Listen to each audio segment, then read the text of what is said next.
बाबा बिया भोले दानी एगो पगली हमार, हमरो से बेसी करे हमसे वो प्यार।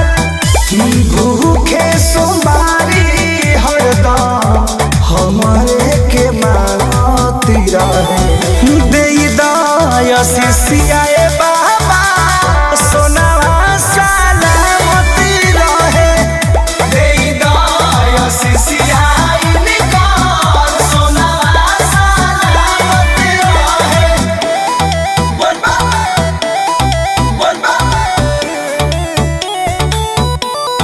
महादेव महादेव महादेव। छूटे नहीं पावे कब हमनी के साथ जी, एतने बिनतिया हम करीले भोलेनाथ जी।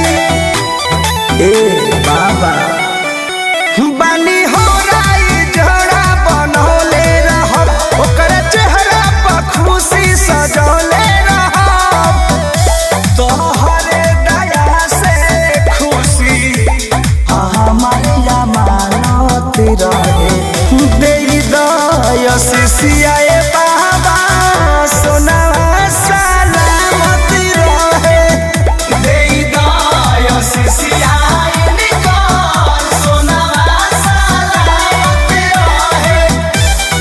बोल बम जैसे जैसे बोल बम हर हर महादेव, जैसे जैसे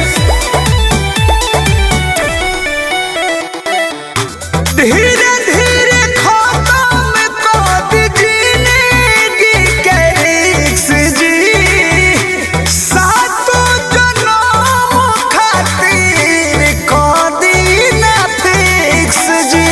ए बाबा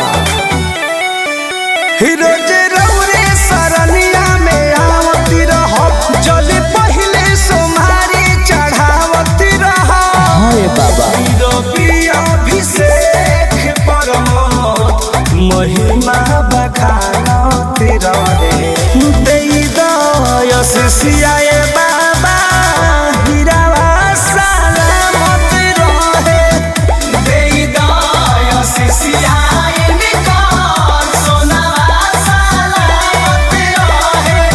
बाबा ब्यास के संगे हमनियों के कल्याण करी।